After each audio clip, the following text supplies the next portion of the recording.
Welcome back, listeners, to our podcast adaptation of Charles Dickens' final, unfinished masterpiece, The Mystery of Edwin Drood.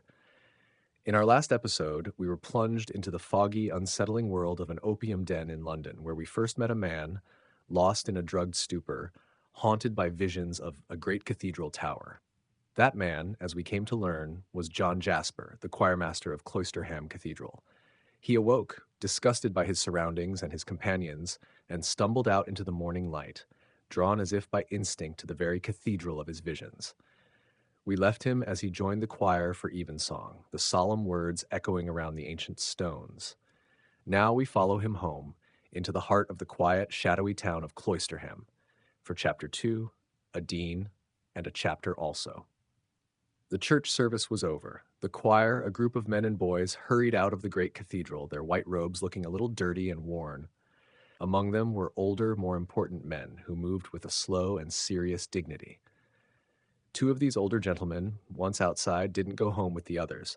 Instead, they turned back and began to walk together through the quiet courtyard known as the Close. The day was fading, and so was the year. The low winter sun was a fiery red but gave no warmth. It shone behind the old ruins of a monastery, and the red leaves of the ivy on the cathedral walls had fallen to that covering the ground. It had rained that afternoon, and a cold chill hung in the air, shaking the last droplets from the giant elm trees. Their fallen leaves were everywhere.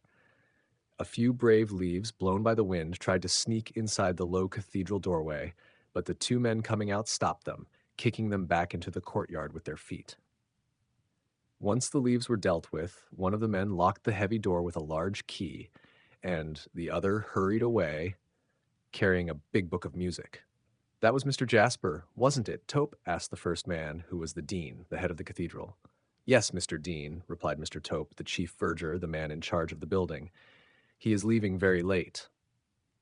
"Yes, Mr. Dean, I waited for him, your reverence. He wasn't feeling very well." A younger man, the minor canon named Mr. Crisparkle, gently corrected the verger in a low voice. "You should say take Tope when you speak to the dean." It was a quiet hint that one must use perfect grammar for the dean, even if others were less strict. Mr. Tope, who was used to being important when showing tourists around, pretended not to hear the suggestion at all. "And when and how was Mr. Jasper taken?" said the dean, accepting the correction. "For as Mr. Crisparkle says, it is better to say taken, taken." "Taken, sir," Mr. Tope murmured respectfully. "Poorly, Tope? Well, sir, Mr. Jasper was so out of breath." "I wouldn't say that breathed, Tope," Mr. Crisparkle interjected again with the same polite tone. "Not proper English for the dean."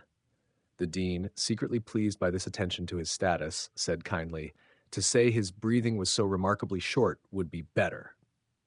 Mr. Tope, carefully navigating the conversation, continued.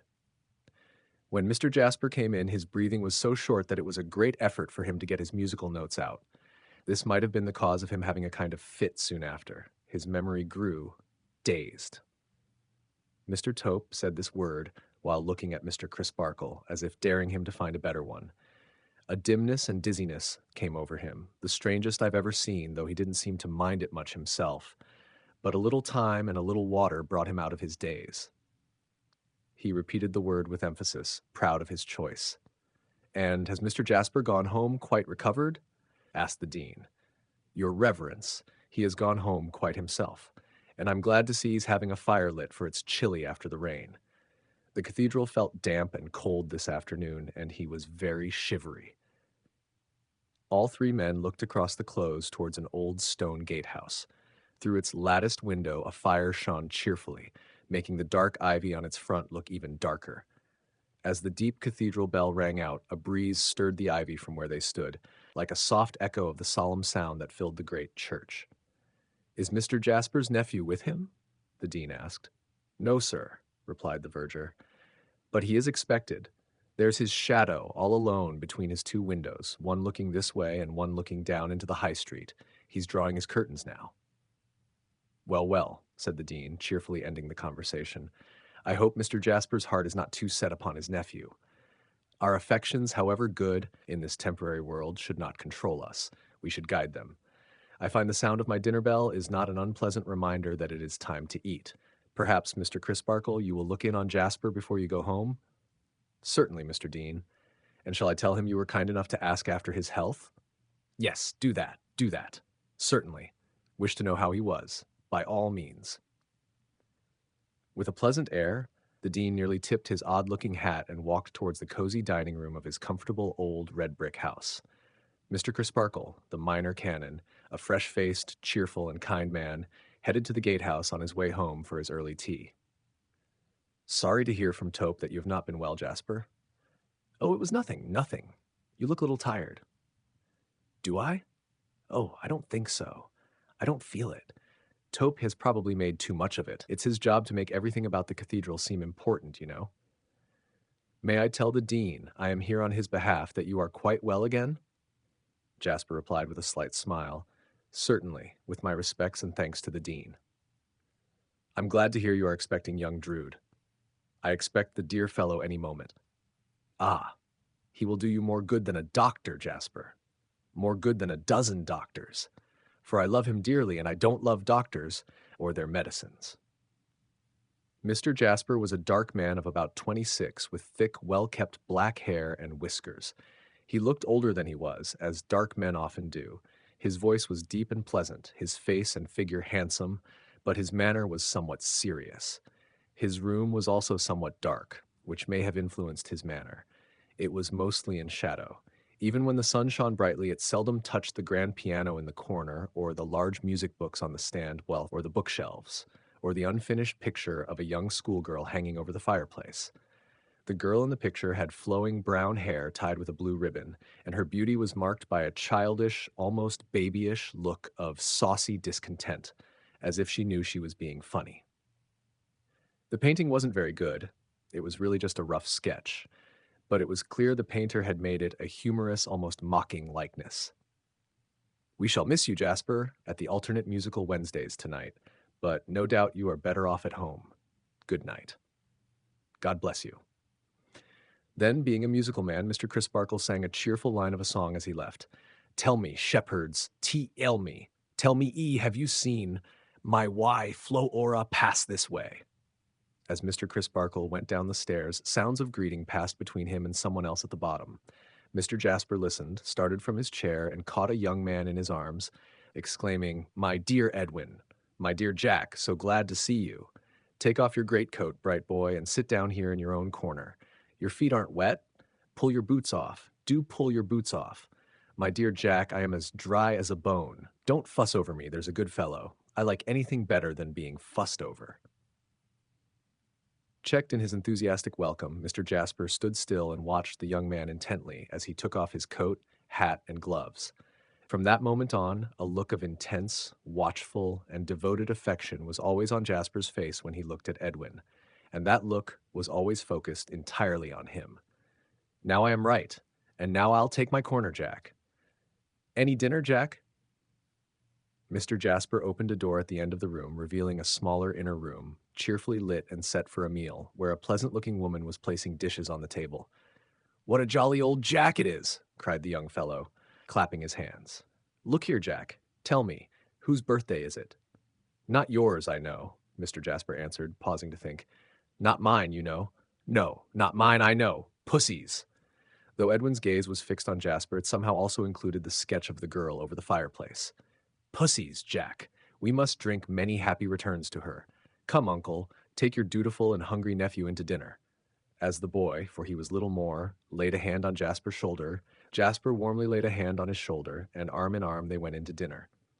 And Lord, here's Mrs. Tope, cried the boy, lovelier than ever. Never you mind me, Master Edwin, retorted the verger's wife. I can take care of myself. You can't. You're much too handsome. Give me a kiss because it's Pussy's birthday. I'd give you a piece of my mind, young man, if I was Pussy, as you call her, Mrs. Tope said, blushing after being kissed. Your uncle is too wrapped up in you, that's where it is. He makes so much of you that it's my opinion you think you've only to call your pussies by the dozen to make them come. You forget, Mrs. Tope, Mr. Jasper said, taking his place at the table with a friendly smile, and so do you, Ned, that we agreed never to use the words uncle and nephew here, for what we are about to receive may the Lord's name be praised. Done like the dean. You hear that, Edwin Drood? Please carve, Jack, for I can't.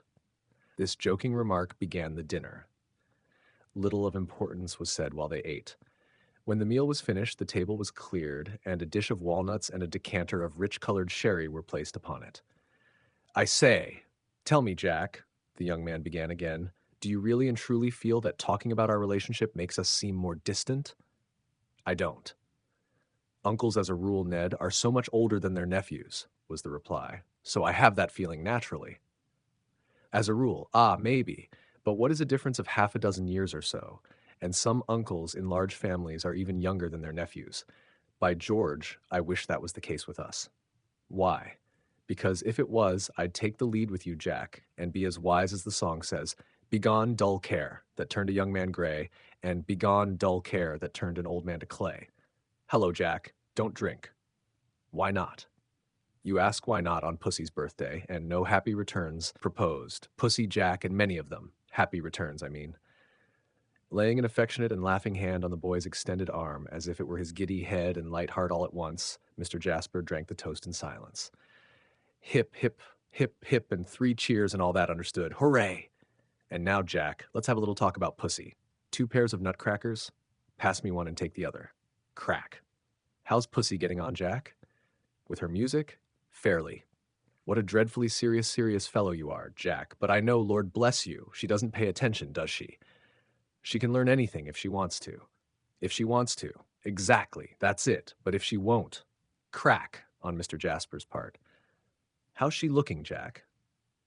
Mr. Jasper's focused face again included the portrait as he replied, "Very like your sketch indeed."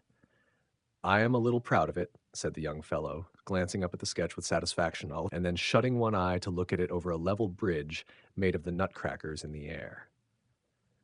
"Not badly done from memory. But I ought to have caught that expression well, for I've seen it often enough." Crack on Edwin Drood's part. Crack on Mr. Jasper's part. "In fact," Edwin resumed, after silently picking at his walnut fragments with an air of annoyance, "I see that expression whenever I go to see Pussy. If I don't find it on her face when I arrive, I leave it there. You know I do, Miss Scornful Pert. Boo!" He made a playful gesture with the nutcrackers towards the portrait. Crack, crack, crack, slowly on Mr. Jasper's part. Crack, sharply on Edwin Drood's part. Silence on both sides. "Have you lost your tongue, Jack? Have you found yours, Ned?" "No, but really, isn't it, after all?" Mr. Jasper lifted his dark eyebrows in question. "Isn't it unsatisfactory to have no choice in such a matter? There, Jack, I tell you, if I could choose any girl in the world, I would choose Pussy." "But you don't have to choose. That's what I complain of. My dead father and Pussy's dead father had to arrange our marriage for us. Why the devil, I was going to say, if it were respectful to their memory, couldn't they leave us alone?" "Tut, tut, dear boy," Mr. Jasper said in a tone of gentle disapproval. "Tut, tut, yes, Jack, it's all very well for you. You can take it easily. Your life isn't all planned out for you like a surveyor's map. You have no uncomfortable suspicion that you are being forced on anybody, nor does anybody have the uncomfortable suspicion that she is being forced on you or that you are being forced on her. You can choose for yourself. Life for you is a plum with the bloom still on it. It hasn't been carefully wiped off for you." "Don't stop, dear fellow. Go on. Have I hurt your feelings, Jack?" "How could you hurt my feelings? Good heaven, Jack, you look frightfully ill. There's a strange film come over your eyes." Mr. Jasper, with a forced smile, stretched out his right hand as if to calm Edwin's fears and to gain time to recover. After a while, he said faintly, "I have been taking opium for a pain, an agony, that sometimes overcomes me. The effects of the medicine steal over me like a blight or a cloud, and then pass. You see them passing now, they will be gone directly. Look away from me, they will go all the sooner." With a scared face, the younger man looked down at the ashes on the hearth, not taking his own eyes from the fire, but rather strengthening his gaze with a fierce, firm grip on his chair. The elder sat rigid for a few moments. Then, with thick drops of sweat on his forehead and a sharp catch of his breath, he became his usual self again. As Jasper relaxed in his chair, his nephew gently and carefully tended to him until he had fully recovered. When Jasper was restored, he laid a tender hand on his nephew's shoulder, and, in a tone that was less troubled than his words, indeed, with something like teasing in it, said, "They say there is a hidden skeleton in every house, but you thought there was none in mine, dear Ned. Upon my life, Jack, I did think so. However, when I come to consider that even in Pussy's house, if she had one, and in mine, if I had one, you were going to say, but I interrupted you, what a quiet life mine is. No whirl and uproar around me, no distracting business or calculations, no risk, no change of place. I am devoted to the art I pursue. My business is my pleasure. I really was going to say something of the kind, Jack, but you, speaking of yourself, almost necessarily leave out much that I should have put in. For instance, I should have mentioned how much you are respected as the lay precentor, or whatever you call it, of this cathedral, your reputation for having done wonders with the choir, your choice of society and your independent position in this queer old place, your gift of teaching, why, even Pussy, who doesn't like being taught, says there never was such a master as you are, and your connections. Yes, I saw what you were leading to. I hate it. Hate it, Jack? Much bewildered. I hate it. The cramped monotony of my existence grinds me away, bit by bit. How does our church service sound to you? Beautiful, quite heavenly. It often sounds to me quite devilish. I am so weary of it. The echoes of my own voice among the arches seem to mock me with my daily drudgery. No wretched monk who droned his life away in that gloomy place before me could have been more tired of it than I am. He could find relief, and did, by carving demons out of the stalls and seats and desks. What shall I do? Must I take to carving them out of my heart? I thought you had found your perfect place in life, Jack, Edwin Drood replied, astonished, leaning forward in his chair to lay a sympathetic hand on Jasper's knee and